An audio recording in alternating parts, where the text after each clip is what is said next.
Good morning, everyone, and welcome to our next in our series of virtual events for admitted students. And we are glad that you're all here.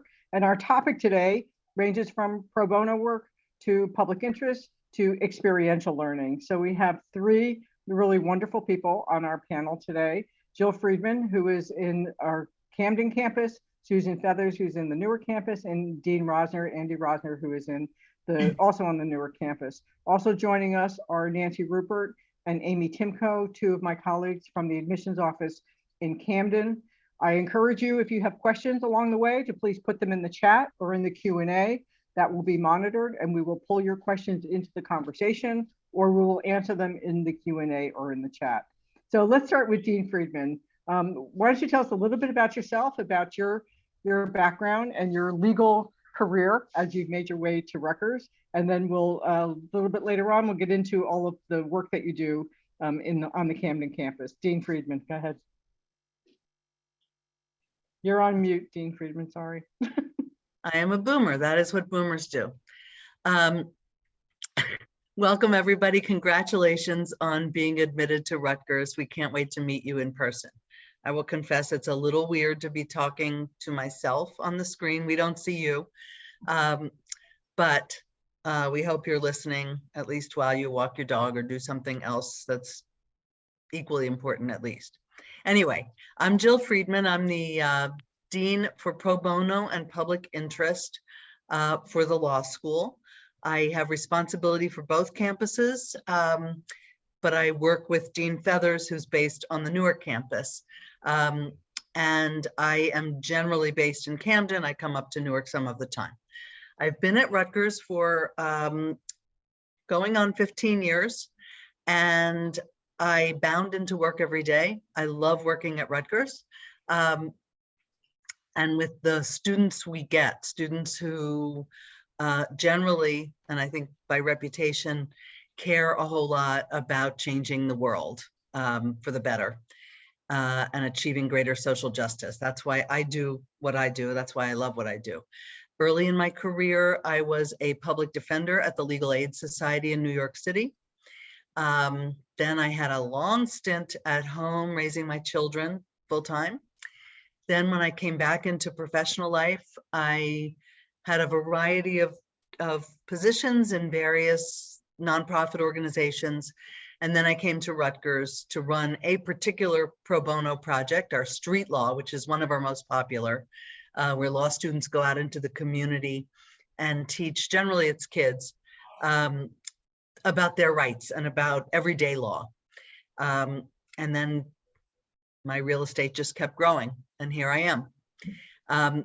Just one more point, in addition to my role as the pro bono dean, I teach during the school year, I teach a seminar about the Bill of Rights. It's called the Marshall Brennan Constitutional Literacy Project. And it's like street law. The law students go into the community and teach kids about the Bill of Rights. And then in the summer and in the winter, I teach an interactive experiential course about client interviewing and counseling, usually in a 2 or 3 week, sometimes in a 1 week format. That's me. Okay. Thanks, Anita. Great. Thank you, Dean Friedman. Professor Rosner, you're up next. Yeah, hi, folks. Welcome aboard. So I want to give you all a shout out for applying to Rutgers Law, and the reason and getting in. And the reason I want to give you a shout out is it is an extraordinary place, and that is why I am here. I came here because it's an extraordinary place where everybody can find their path in the law. If you're a social justice warrior, you can find your path. I teach antitrust. If you want to do corporate law, you can find your path too. Everybody can find their path at Rutgers Law, and I think it's an extraordinary place. And the reason I say that is my background is a little bit schizoid. I started my career working at the Southern Poverty Law Center, doing death penalty defense and school deseg suits, and I thought I was going to be for my entire life on that path. And then I went to the U.S. Department. I did a clerkship for a year. I clerked for an federal appellate court. And then I went to the U.S. Department of Justice to do antitrust work. And believe it or not, I feel pretty good about that work. That was work challenging the concentrations of wealth and power in a small number of corporations. From there, I went to oddly enough, after doing criminal defense work and death penalty defense, I went to the U.S. Attorney's Office to be a prosecutor, and I did white collar crime prosecutions. And again, I felt pretty good about that because I was even in the score. I was doing white collar prosecutions, and so I did that. And then I went down to the State Attorney General's office and did antitrust, headed up their antitrust, securities, and then ultimately their division of criminal justice. And from there, I came to Rutgers. I was asked to come to Rutgers by a former dean to help enhance and further develop the experiential education that we were offering at the time. And it has been a wonderful ride. The students are fantastic. The environment is fantastic. The opportunities are fantastic. And I think what you're going to find at Rutgers Law, I work with students every day, and the couple of things I'm going to talk about, but you will find that the students at Rutgers Law are cooperative. They are collegial. You don't find the kind of things that I had in law school where people razor blading out the exam so other people can't get it in the library reserves. You know, Rutgers Law is just an extraordinary place. I'm not going to keep you much longer about me, but what I do here is I kind of manage some of and oversee some of the experiential education. The clinics are done somewhere else, but here I deal with the internships for credit, the opportunities where you can go out, and we'll talk about those today. Internships for credit. I also deal with I would call extracurricular opportunities for experiential education. The Moot Court Board, which runs various competitions, the ADR Society, Alternative Dispute Resolution, which is mediation, negotiation, and arbitration. They run a competition. We have in-house competitions, and I also manage our intramural teams, which are the national competitive teams. You know, it's kind of what Big Ten football is to Rutgers generally. Our teams are to Rutgers Law. We are national competitors. We train them the best. We do very well in the national competitions, and we take great school pride in that. So with that, I'm going to let somebody else talk. That's me. Happy to answer any questions, and hopefully we can entice you to enjoy some of our experiential education here at Rutgers Law. Great. Thank you, Dean Rosner. Dean Feathers, you're next. Hi, how are you? Hi. Hi. Thanks for having me, Anita. Well, those are hard acts to follow. I came to Rutgers also in large part because it's a wonderful, unique school that has this blend of being urban and so for our students having access to both the Philadelphia and New York City markets, and having lived in both of those cities, that to me seemed like a great comparative advantage. It also, because of its commitment to social justice, and beyond that, you know, experiential learning, that our students have this rare blend of theoretical, rigorous, classical education combined with externships and in-house clinics that enable them, you know, to make informed decisions about where they want to practice, whether it's public or private sector. So I think it's a very special place, as has been noted, and you know, its commitment not only to service, but just to, you know, collegial, collaborative work is really unique. About me, I graduated from law school in the mid-'80s, and I started my career at Legal Aid Society, much like Dean Friedman, and I was in their criminal appellate bureau. And I loved that work. As people often say, you wouldn't have a TV show about it though, because it would just be watching people like read transcripts, and like maybe every 10th episode there'd be, you know, an argument. So, but I loved that work. And then I went into clinical law teaching for 3 years. I taught a criminal defense and a constitutional rights clinic. I was like staff attorney, and that was very exciting time in my career. And then I discovered that I had this real interest in what was then a burgeoning field of pro bono and public interest advising. And so I worked at several different schools, either creating or expanding their pro bono programs. And probably most notably was Penn. I was there for 9 years, and I developed their pro bono program along with their other summer funding and other programs. And that was a very exciting opportunity for me. But I came back to Rutgers in part because I've always said I want to be at a school that's progressive and diverse and urban. And by the way, my parents both taught at Rutgers, so there's some of that as well. So I love what I do. I feel very fortunate to be part of a team of professionals that do public interest and pro bono, and also just part of the larger experiential learning curriculum here. Great, thank you very much. Dean Friedman, let's get back to you.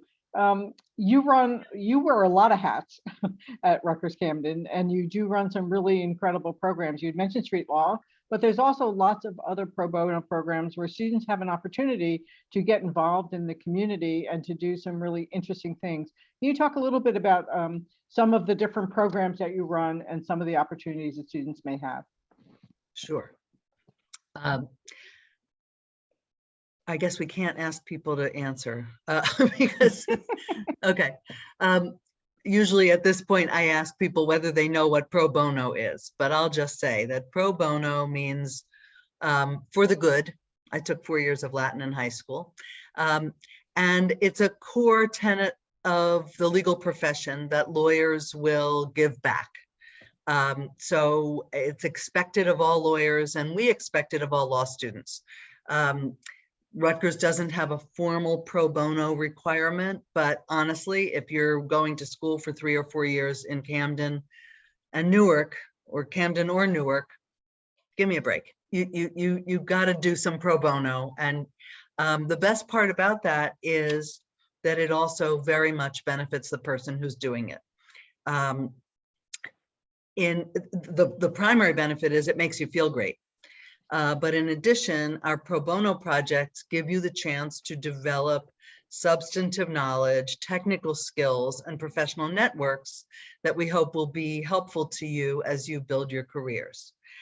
As I start talking about our pro bono projects, I just think it would be interesting in the chat if people might be willing to type in some of the things you've done in the world, in college, before college, after college. What do you do with your time that is designed to help other people?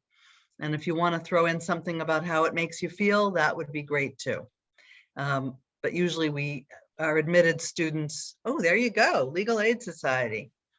Okay. I won't be able to keep up with all of them while I'm talking, but it's a nice chance for you to know what your colleagues and classmates have done with their time. So the campuses are full of opportunities for you to do public service work. We have soup kitchens, we have all kinds of opportunities in our respective cities. And we encourage people to do that kind of work. But as a pro bono program at a law school, what we're hoping to do is provide you opportunities to use your emerging and developing legal skills for the public good. So we offer structured opportunities where we feel comfortable that you're getting appropriate training, opportunities for work, and supervision. And they range from A to Z. I wish I had one that actually started with A, but bankruptcy on both campuses. Our law students help people file for bankruptcy. In Camden, we have a partnership with the Christian Legal Clinics, which sounds like it might not be what happens at a public university, but in fact, it's a Christian-oriented legal clinic where our students go out with volunteer lawyers and help people with whatever their problems are. And you don't have to be Christian to volunteer. You don't have to be Christian to be a client. We have certain projects that have gone on for years and years. In Camden, we have a volunteer income tax program.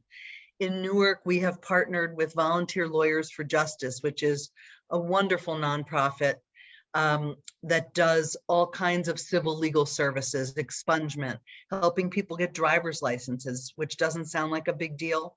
But when your driver's license has been suspended and you have trouble getting it back, it's very hard to get to work. We do mediation in Camden. We do pro bono research for legal nonprofits and government organizations. We try to find projects that suit the schedules and interests of all kinds of students, including part-time students. As the times change, we sometimes offer new projects, new opportunities come along.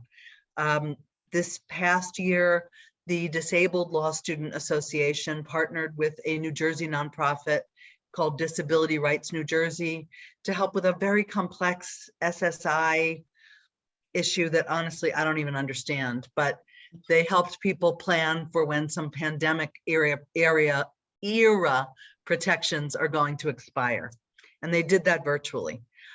We got a boatload of money from the New Jersey State Legislature to help with housing justice issues. And we have pro bono opportunities in that regard to help people get rental assistance and avoid eviction. And I think that's going to extend to foreclosure. We have tons more, but I'll just end with a very exciting one. We have had over the years many opportunities for Rutgers Law students to help with innocence work. The New Jersey Attorney General's Office has a conviction review unit where even though they are a prosecutorial body, they reevaluate cases where individuals claim that they have been wrongfully convicted. We've had opportunities at the Pennsylvania Innocence Project where students get internships and do pro bono work during the school year. But the most exciting part is that we are in the middle of launching the New Jersey Innocence Project at Rutgers University, which is an interdisciplinary project that will be housed at the law school. And it's our very own Innocence Project that'll be connected with the National Innocence Project that you've heard about. So keep your eyes peeled. There are going to be lots of new opportunities there too. Dean Friedman, one question that comes up is, do students get credit for the work that they do in pro bono areas? Great question. Their hearts get full and they get lots of great experience, but for us, the defining feature of pro bono is that it is not for academic credit and it is not for pay. These are experiences that you do because it's the right thing to do and because it's going to help your career. Great, thank you. Let's move on to Dean Rosner. There's some different programs that happen here in Newark. I'm on the Newark campus, and you're involved in a lot of them, from our trial teams, moot court board, field placements. People would go to you if they're doing an internship with a judge and want to get credit for it. So we'll talk a little bit about all of the things, the big umbrella that you also have in Newark. I can do that. Let me talk about field placements first, because really field placements are not unique to Newark. In both our campuses, we have very robust and very effective field placement programs. Externships, some people call them internships for credit. We can call them whatever we like, but really what it is, look, let's face it, we've been talking about how at Rutgers Law in a variety of places you can integrate the substantive learning you do with practice, whether it's a pro bono, whether it's clinic, or whether it's in field placement. The idea of an externship or field placement is that we place you, or we give you credit for working in a law office under the direct supervision of a lawyer, under a guided a set of objectives of what you want to learn. And we have support in the law school to help you do that work and turn it into an educational opportunity. That's really what it is. And the benefits for you, one, you get credit. So, so you get credit for it. Two, employers actually favor students with practice experience and skills training. There's just no doubt about it. They want you to come out having had experience. So that's helpful to you. The other is it helps you solidify some substantive knowledge if there's an area. But I think more importantly, for those of you, look, we take a lot of people and we attract a lot of people who are first generation for their family lawyers or first generation professionals, some first generation college graduates. And at the end of the day, what you have 3 years to do is to figure out what you want to do at the other end, which may be a whole lot different from what you thought you wanted to do when you came in, or you may not know in law school what you wanted to do because you haven't been exposed to enough of it. Field placement program gives you the opportunity to experience what it's like to practice law in a law office, not in a clinical setting, which is great, but it's different. Not in a classroom in an experiential simulated setting, but actually working for practicing lawyers in their offices, and with supervision and with feedback. And so what that allows you to do is make a determination whether you really want to be a public defender. You want to be, but then you go to the public defender's office and say, it's not for me. Or, Dean Feathers, she liked sitting and going through transcripts and research and whatever, and every now and then having. Some people don't. You may not know what you like or don't like in the day-to-day practice of law. And these opportunities allow you to try them out and to see what it's like. And quite frankly, to figure out what in the law you like, not only substantively, but what about the practice of law do you like? And then you can, with career development, figure out which jobs there are that allow you to do that, because it may not be. I'll tell you, if you asked me whether I would have traveled the path I did, I would have told you were crazy. And if you asked me that I would have been a trial lawyer, I would have told you were crazy in law school, because I didn't think that was it. I didn't have the opportunities to do field placements. So at the end of the day, they're wonderful that, and quite frankly, they also allow you to do social justice, because we provide credit only at nonprofits and governmental entities. And so you can, even if it's not pro bono, you can do social justice or other good work by getting field placement credit for working in one of those institutions and getting credit. So that the procedural aspects of how you do it are a little different in the two campuses, but the breadth of the opportunities are not. Both campuses have extraordinary scope of opportunities. Both campuses send people to the federal state courts to work in chambers of judges. We've sent people to the U.S. Court of International Trade in New York who are interested in trade. So if you have that interest, we send a lot of people to the U.S. Attorney's Office, county prosecutors, state AGs, federal public defenders, state public defenders. We send people to trade associations or in-house. If you want to be if you're a corporate person and you don't want to admit it, and you want to be in-house at some large corporation, we can provide you, you can work at the Rutgers Office of Counsel, running one of the largest organizations in the state, right? Managing all the internal issues of that. The NJIT, New Jersey Institute of Technology, Office of Counsel, that deals with a lot of intellectual property. We've had people go to Cornell Weill Medical Center in New York, their counsel's office. So there are lots of opportunities that in healthcare, people go to Horizon Blue Cross Blue Shield, the U.S. Office of Vaccine Litigation. I didn't even know there was one until a student found that and wanted to go there.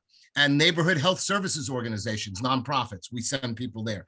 All of the government agencies, EPA, Department of Health and Human Services, SEC, Bureau of Securities, Department of Labor, Internal Revenue. Yes, there are people who want to go to the Internal Revenue Service, and they do. They get invaluable experience. We've sent people to the United Nations to work in New York at the United Nations. Nonprofits, people have worked at unions, PETA, which is the organization that protects animal rights, that advocates for animal rights, the ACLU, Legal Aid, and the list goes on. The bottom line is the limitation is you. If you could come up with something that we don't already send somebody to on both campuses, we can make it happen consistent with ABA rules for giving you credit, we will. And so we are constantly expanding that list by people who are finding new opportunities. Now, we have a whole host of opportunities that we know of that we steer people to, but we also will try to accommodate the interests of people who have unique opportunities if it doesn't fit one of our already pre-established areas. So with that, I'll move on to I have a few more minutes. I can move on to we also have, not only are there experiential courses, which I won't talk about, that's part of the curriculum, you can see that, but we have these, what I would call extracurricular opportunities for skills training. And I call them extracurricular because although you can get some credit, they really are, for your benefit. We have several societies and there's one, both campuses have various variations on this. Okay, so it's not campus specific. I will describe what we do in Newark. There are many opportunities like this in Camden as well. But what we have is we have several student organizations that work closely with the administration to provide opportunities, the Moot Court Board and the ADR Society, and there are a couple others. And what they do is they do two things. One is they provide opportunities for students to engage in skills-related competitions or exercises. The Moot Court Board runs workshops for people who might want to dabble in trial work. They run an internal competition, a trial competition. They run an internal appellate competition where teams actually go up against each other, and we get sitting judges to preside and score. And so those are, there's the Hunter competition in Camden, which is an appellate competition. That's an extraordinary competition. We have the cone competition and appellate competition in Newark. So there are lots of competitions that if you don't want to be all of this all the time, but you want to dabble in it, you can try it out and you can get feedback. So you can get credit as well. So that's all a great opportunity. We also field a series, and we've implemented an ADR competition this year. So people come in and they negotiate, they mediate, and they arbitrate. Those are all skills. And we give you workshops in advance of the competitions to help you be able to succeed at them. So that's kind of one aspect. The other is, I'll call it the people who know this is what they want to do and commit time. And we have these national interscholastic teams. I'm pretty proud of them. We've developed them over the last few years. There are some teams in Camden as well that compete on the interscholastic level. I'll just talk about the Newark ones. We can certainly provide you more information about the others if you'd like. We have a trial team, we have a appellate team, and we have an ADR team, an alternative dispute resolution team. And what we do is these students are selected through a competitive process. There's a try-on where you actually come and you compete to get on, right? And then once you make the team and it's a select few of people, it's like the football team. These students practice 4 or 5 days a week for hours, getting ready, and we compete in 4 or 5 competitions a year. I'm proud to say this year we're defending our title that we won last year in the Puerto Rico Trial Advocacy Competition, which is a invitational national competition that invites a small number of schools. We place or usually in the top 3 in some of the major competitions around. And so these are students, both trial, and we do the same with appellate, and we do the same with ADR. These are students who train at a very high level, develop their skills to a very high level, and then face off against other teams, other law schools in extraordinary competition. So it's a wonderful opportunity for people who know they want to commit that kind of time to develop those. And we have a panel of coaches. I do some of the coaching, but we also have professionals out in the bar who come in and help coach as well. So it's a great opportunity for you to get those. And if you're a competitive spirit person, this is the thing for you. If you're not, you got the internal competitions, you can compete on a different level, invest a different level of time for that.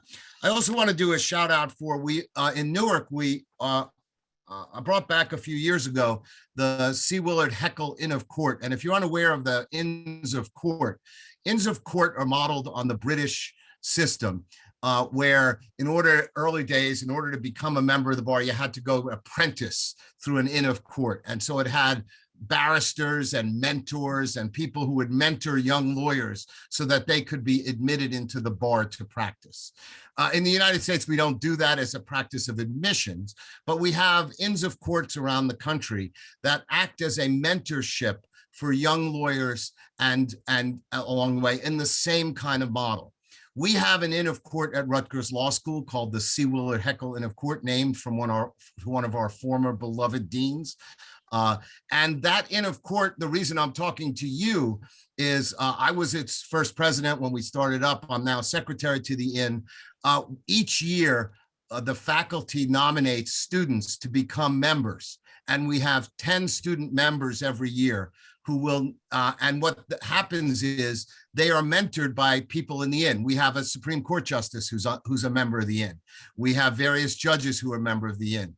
We have practicing lawyers in all sorts of walks of life. And so these people will be mentors and small pupillage group to those students. The Inn also runs programs at the school both skills programs and other kinds of programs that any student can come to, but that the in members can participate in helping to put on and organize. So it's another opportunity to not only interface to get skills mentoring and to get make connections, but also to make connections through the in. And by the way, the students typically remain members of the IM as they graduate, and the IN barristers and masters help them guide their careers. And so it works in that way, like the British system.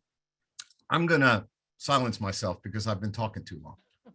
That's great. Thank you for all that information. There was one question that came up from one of the students wondering, how do I fit all this in? And you know, it sounds like a lot to add on top of my academic work. So let me just say that you're not going to do a whole lot of this as a first-year student, obviously. First year is really dedicated to learning the pathway and learning how to think and taking your 1L courses. But once you get up into your upper level courses, your second and third year, there are no, or very few, let's say very few courses that are taught on Fridays. So Fridays will tend to be off days when many students will get involved in their internships, their externships, working on trial team, doing the pro bono work that Dean Friedman talked about. So those open times on Fridays give you a lot of opportunity to do that. Also, when you start putting together your upper level schedules, you do that yourself. You know, we help you with guidance about what courses to take, but you'll be able to find ways that you can bunch things together so that you might have 2 afternoons off, and that will give you some free time to go do your internship or to work on trial team. It's all a part of a balance of putting together your academic schedule together with all of these other activities that are really a big part of going to law school and figuring out what kind of path you're going to take and how you are going to be practice ready when you leave the building, and not because that is a big step forward, and being ready to walk into either an agency, a law firm, or any of the kinds of legal positions that you might take, and have a sense as to, okay, this is what I need to do, and this is how I have to dig in. So all of these experiences are really helpful for that.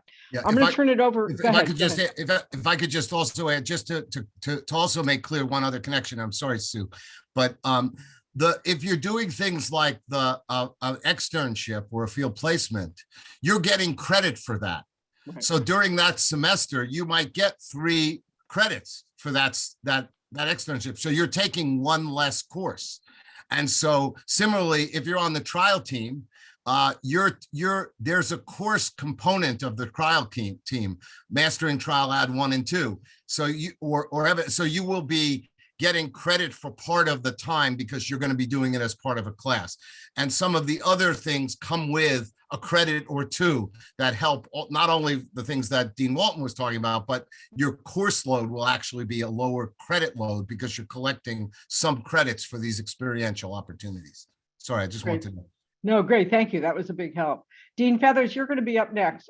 Let's talk a little bit about the various student organizations. And also, there are a couple fellowships at the Newark campus, the Wank and the Stavis-Kenoy Fellowship. Talk to us a little bit about PILF, those 2 fellowships, and all the work that you do with the students and the various student organizations. You have to unmute yourself, Susan. Sorry. I'm sorry. Yeah, thank you for that. I work closely with a number of student groups, primarily on developing service learning projects. Many of them are very modeled after pro bono projects at Camden, in fact. So for example, I work with the Immigrant Rights Collective, and that group has like a service component where, every week the students go to an organization called Make the Road, and they assist, under legal supervision, they assist clients who are seeking asylum. And now they're involved also in other types of cases as well. And Immigrant Rights Collective also does, in addition to the service, they do career panels on, immigrant rights careers. They also have community service projects. So that's an example of a group that sort of incorporates careers and pro bono and community service into their work.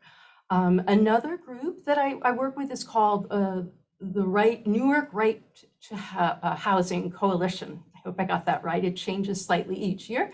And it started in light of the decision for guaranteed access to counsel in Newark, and in anticipation of that. And it started kind of slowly, and now this year it's really jumped off.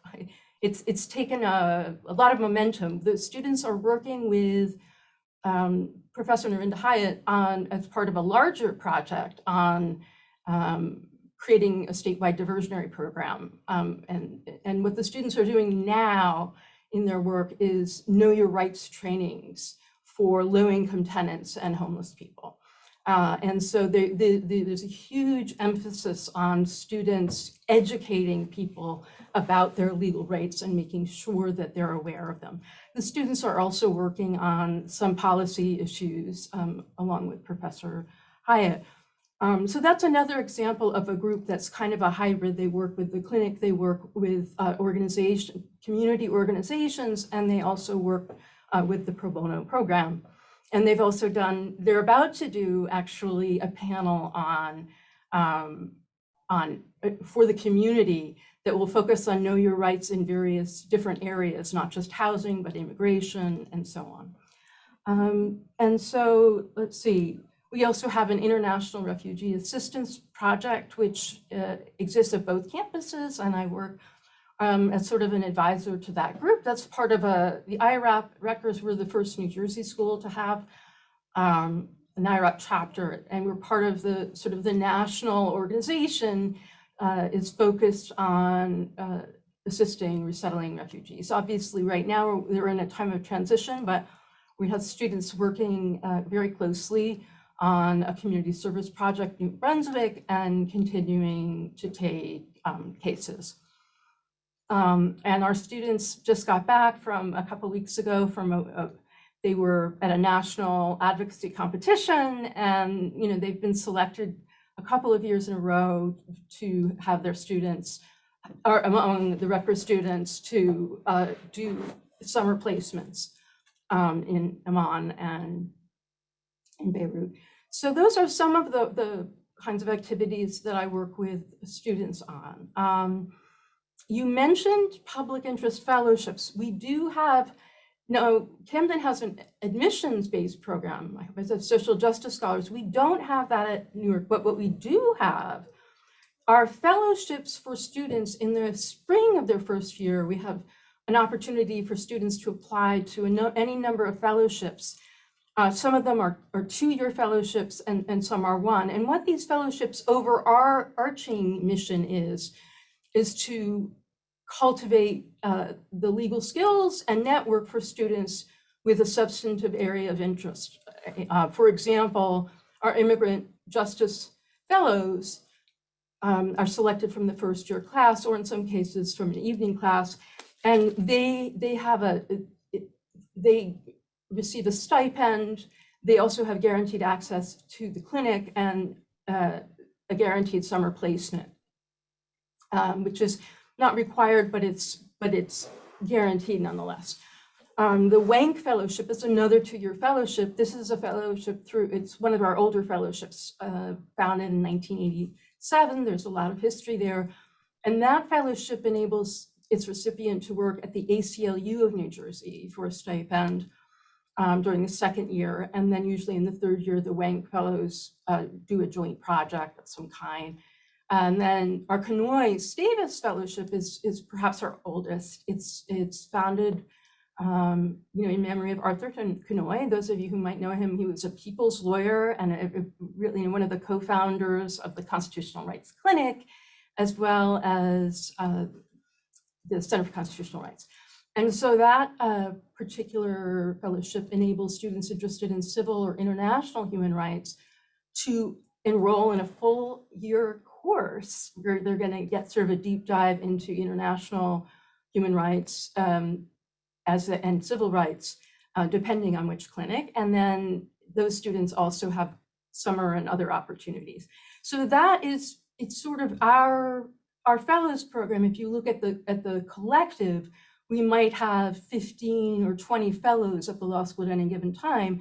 And while the focus of the fellows may be different, like some are interested in immigration, other in human rights, they do come together as a group, at least twice a year. And so there's this nurturing. They all have mentors we have alumni mentors, I should say, and we also host an annual event. So that's another area that I oversee at the Newark campus. Great, thank you. That's really informative. One program that is run on the Camden campus is our Social Justice Scholars Program. And so Dean Friedman, can you talk about that a little bit and what does that entail? Because soon these students should be getting an application for that particular program. Yes, if Dean Friedman ever got her act together and updated the application, that would happen. SJS is, as Dean Feathers described, an admissions-based program, which means once you're in, you can apply for it, but it's before you start, people get accepted into the program before law school starts in the fall. And SJS is a program designed for students who have a demonstrated strong commitment to social change through law, or to using their legal careers for social change. We accept up to 10 students a year. It's only for students on the Camden campus. And it's people who really can point to, this is what I've done, this is what I want to do. We have lots of opportunities for students who want to make social justice a part of your law school experience or your career. This is for students who really see themselves in social justice careers. And they get a very small scholarship, a mentor on the faculty. And I say this all the time to applicants for SJS because we always have many more applicants than we can accommodate. Everything that SJS offers, every Rutgers law student can get. I call it a mentorship. Everybody can get a mentor. I'm happy to help you find one. I'm happy to be one. But SJS does package these elements kind of nicely. So there's a small scholarship, there's a mentor, there's a weekly workshop for the 1Ls where we come together and try to build community and talk about some social justice issues. And sometimes the members of SJS take on projects together.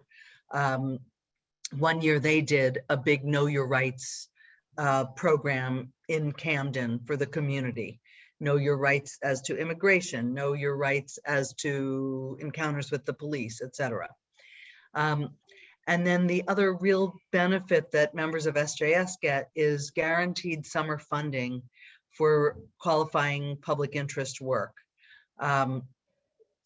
should they choose to do it. Some of my SJS members take positions at law firms because they need much more money than we're able to provide them.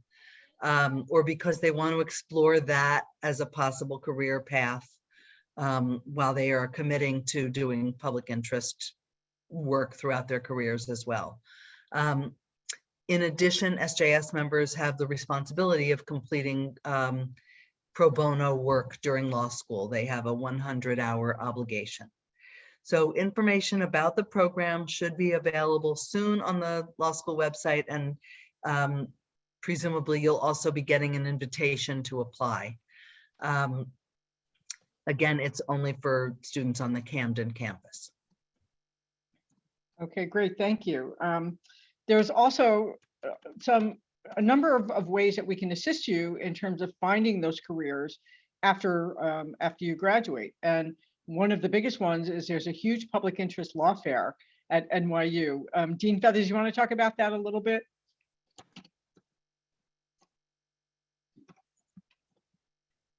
You're muted again, Dean Feathers, sorry. We have a number of initiatives designed to support students who are pursuing public interest careers. And I should mention that our Office of Career Development does an extraordinary job of providing counseling and programming and support for students pursuing public interest. So what we're doing is really sort of adding on when we can in terms of our programming. So one of the things that we do is we co-sponsor several major career fairs. So the Equal Justice Works Fair in October is open to all 3 classes and enables our Rutgers students to interview with employers, governmental, city, state, and federal governmental law firms, clinics from across the country. And then the NYU Career Fair, which is typically in early February, gives our students from all 3 classes the chance to apply for up to 50 positions and to interview and do informal table talk. And each year, and finally, I should mention the Philadelphia Public Interest Career Fair is yet another opportunity for students at both campuses to participate. So these bring some level of structure to an otherwise decentralized job market. In other words, public interest organizations aren't as likely to be able to go on campus to do interviewing, but what this does is creates a kind of efficient structure where students can go and interview with lots of different employers. And so it's kind of exploratory. They can get to know different places and hopefully get an offer.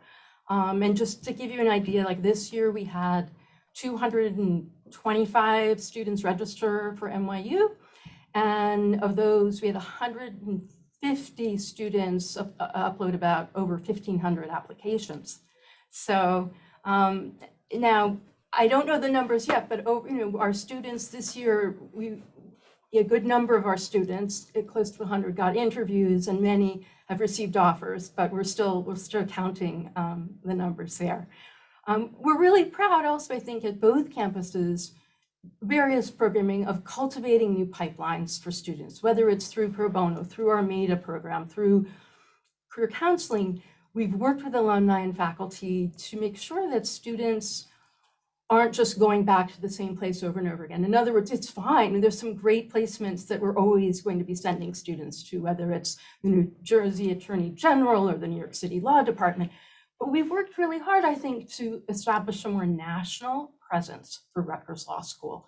And that can be seen in a number of ways. One of the ways is just where our students are doing internships. So in addition to the wonderful organizations in Philly and New York, we have students who are going to the Southern Poverty Law Center, for example, who are doing international human rights work in Namibia, who are working on the West Coast specifically on rural seniors issues.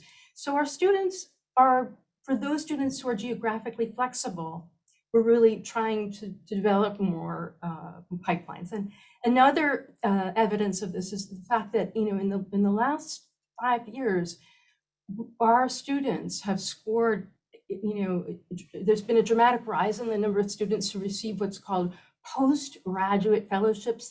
These are just term time, usually 1 or 2 year entry-level positions, and they can be either with funders, project-based, such as Equal Justice Works and SCADN. They can be funded by the organization or the government, but governmental, but we've done very well. And so I just think it's noteworthy that it puts Rutgers kind of on the national scene when our students are applying for and getting some of the most coveted fellowships in everything from Immigrant Justice Corps to the law firm of Friedman. So we're really proud of our students and our faculty who support them, and we're excited. We think this bodes well for our students in terms of cultivating more opportunities. Great, thank you. There was a quick question in the chat about do students also go into corporate work? It sounds here, of course, because this is about pro bono and public interest, and the answer is yes, they do. And many of our students do go work in the corporate area, but also get involved in pro bono projects that are part of many of the big law firms that are in New York and New Jersey. And I think Dean Rosner can add to that. And I'm also going to ask him to talk about the Eagleton Fellowships as well. Yeah. Go ahead. So one of the things when I did my introduction and I said Rutgers Law is a place that everybody can find their path in the law. I meant that. And, if you look at what we have an extraordinary curriculum in business and corporate law. We actually have a center to do that. We have a certificate program to do that. We have some of the, Doug Eakley is one of the foremost lawyers in the field, who's heading up that with Arthur Laby in Camden, who was at the high governmental positions. You know, these are people who have extraordinary connections and extraordinary knowledge in the field and have put together an academic program to support people who want to do that.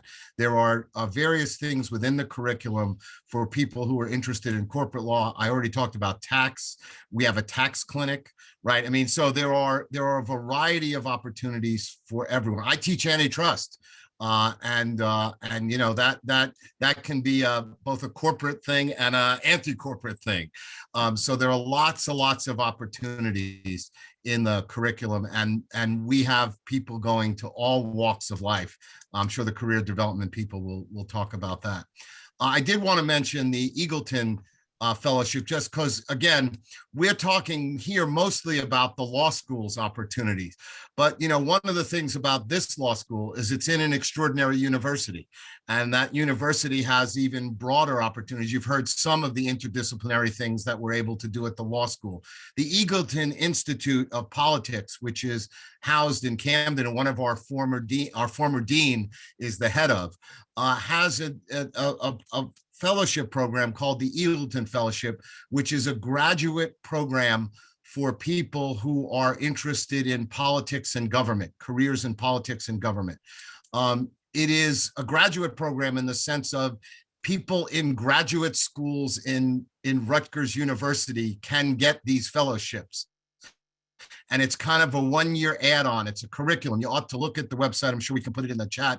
I'm not going to talk about all the ins and outs, but the bottom line is it's an extraordinary opportunity to network with leaders in New Jersey government, to have field placements or externships. They arrange for those things. There's curricular add-ons. There's field trips. You go to the legislature. You know, this is, if that's your thing, politics and government, the Eagleton Fellowship is an extraordinary opportunity in New Jersey and at Rutgers. And I will tell you that we have, you know, 3, 4, 5 students a year who become Eagleton Fellows. So it is there again.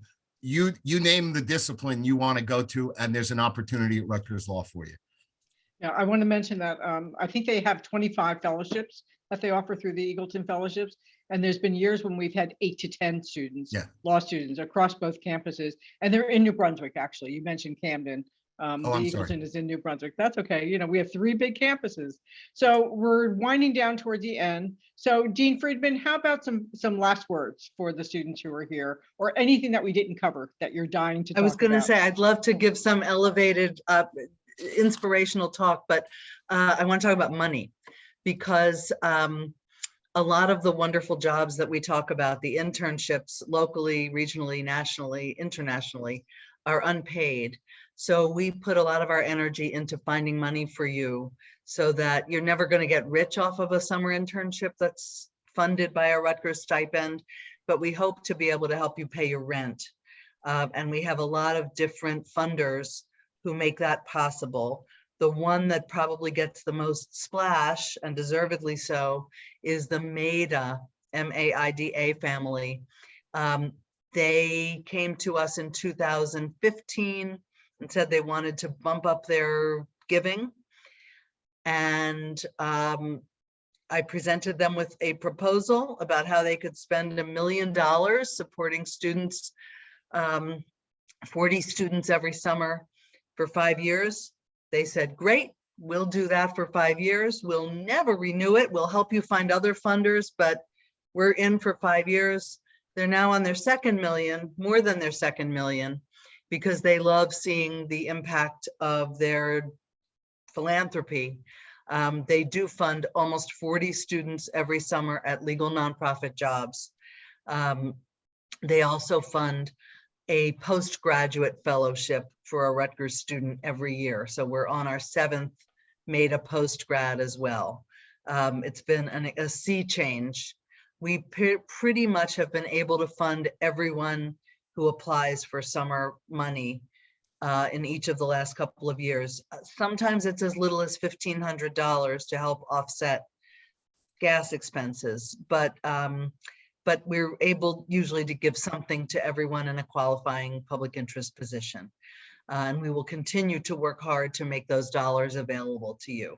We also try to connect you with outside funding sources that potentially can pay more. So with that, I'd love to leave a few minutes for questions if people have them. And also say you're welcome to, I can only speak for myself, you're welcome to contact me after this meeting if you want to talk. I prefer the phone, honestly. Look up my phone number on the computer and just call me. I'm sick of emails. Everyone's information is in the faculty directory on our website, so you can find email addresses, phone information, office phone numbers where you can leave messages if people are not in their offices. So Dean Rosner, any last words of advice that you may have for the students who are on? Yeah, well, I guess what I would say is it's an extraordinary place. It's a, and if you haven't heard either in this or any other of the meetings and videos, if you haven't heard about a subject matter that you have a particular interest in, don't assume we don't do it. Reach out to one of us and we will find you the people who do it. I would venture to say you're not going to find the subject we don't do. We just may be a subject we haven't talked about. And so I think we have a focus in each of these sessions, but we give a broad legal education to people. People can find their way. If you want to do intellectual property in the corporate sector, we can give you that. If you want to do pharmaceutical law, we can do that. If you want to do public interest, we can do that too. If you want to do antitrust in a big firm, we can do that. If you want to do securities law, we can do that, right? We have all sorts of areas that if you look at our centers and you look at our curriculum, it's a broad-based education that allows you to shape it as you like. We have very few requirements past the first year. You can find in this extraordinary volume of cases between two campuses, one of the largest course offerings you're going to find. You will find virtually anything you want. And I implore you to look through the opportunities, because you're going to say they really give a course on that because it sounds so narrow. But the answer is yes, because it's an important area of law. That's why we do it. So that's the pitch I would give. And if anyone, I ditto Dean Friedman, if you want from me any information, feel free to. I probably prefer email because I don't answer the phone if I don't recognize the number, but I'll call you or we can set up a Zoom and talk it out, because I do agree face-to-face is better. Great, thank you. And Dean Feathers, any last words of wisdom that you'd like to add?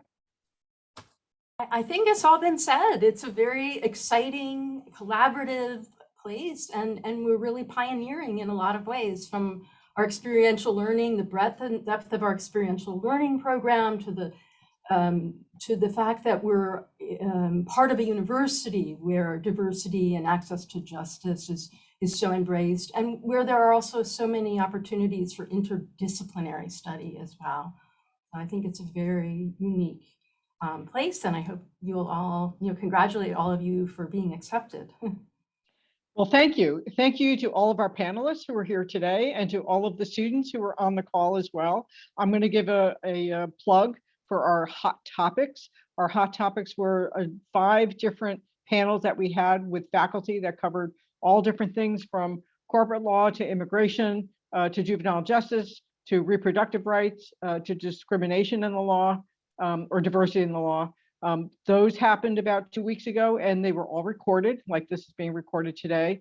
Please go check them out. You'll learn about some of the clinics. You'll learn about our extraordinary corporate faculty. They were talking about Bitcoin and cryptocurrency that went way over my head. But there's a lot of information, and we will also have a couple more of these kinds of panels the week of April 4th. So thank you so much. I appreciate the time that you spent with us today. So long. Have a great afternoon. Take care, folks. Good luck. We look forward to seeing you on campus.